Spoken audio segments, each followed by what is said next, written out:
फिर बात करते हैं कि डॉक्टर हमें ज़रूरत से ज़्यादा डायलिसिस बता रहे हैं। हमको तो बोल रहे हैं कि हफ्ते में 3 बार डायलिसिस करना चाहिए। अब 3 बार हफ्ते में कौन करता है? ये कॉमनली पेशेंट्स बोलते हैं हफ्ते में 3 बार तो ज़्यादा लगता है हमको, हमको कम डायलिसिस करना है।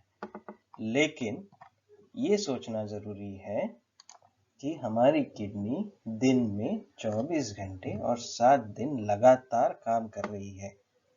सोचिए, अब इसी काम को, जो काम 24 घंटे हो रहा है, 7 दिन लगातार हो रहा है बिना रुके, उसी काम को अगर हमको मशीन से करवाना है तो जाहिर है मशीन भी 24 घंटे लगी रहे, 7 दिन लगी रहे, लेकिन ये प्रैक्टिकल नहीं है। हमको मालूम है ये प्रैक्टिकल नहीं है, ये संभव नहीं है।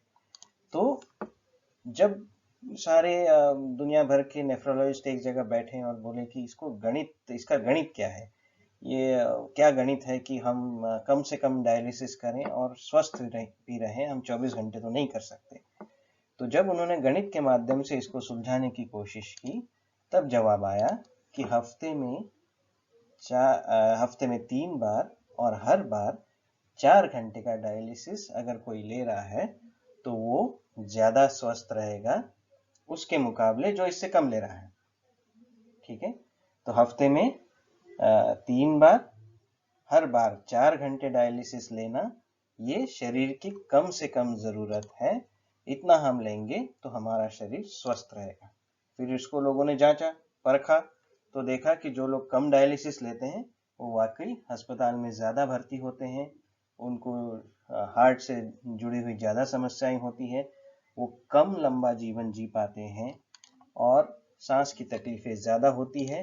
जीवन की गुणवत्ता, क्वालिटी ऑफ लाइफ, जो लोग हफ्ते में 3 बार लेते हैं उनकी क्वालिटी ऑफ लाइफ बेहतर होती है, उनका जीवन बेहतर होता है जो कम डायलिसिस लेते हैं उनके मुकाबले।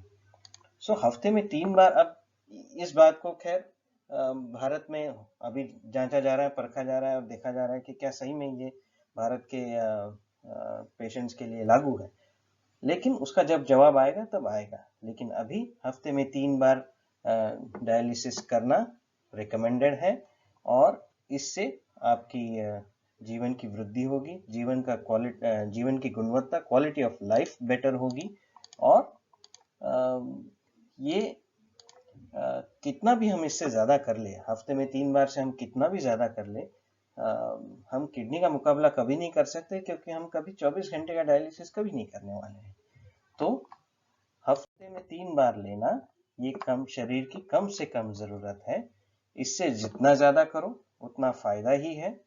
और कम डायलिसिस करने से, अभी तक का जो एविडेंस कहता है, कम डायलिसिस करने से बल्कि शरीर को नुकसान होता है और हम ज़्यादा बार अस्पताल में भर्ती हो सकते हैं, सांस की तकलीफें ज़्यादा हो सकती है, ओवरऑल हमारे जीवन की लंबाई कम हो सकती है।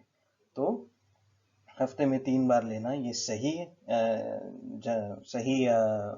सलाह है और उसको जारी रखना ज़रूरी है।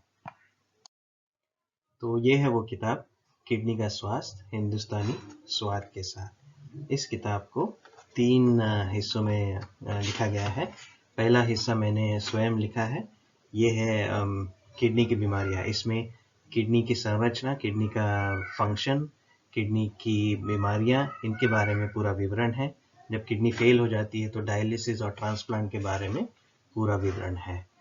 दूसरा भाग है किडनी रोगों में आहार, एक पोषण वैज्ञानिक का विवरण। ये लिखा है डॉक्टर सुनीति खांडेकर ने।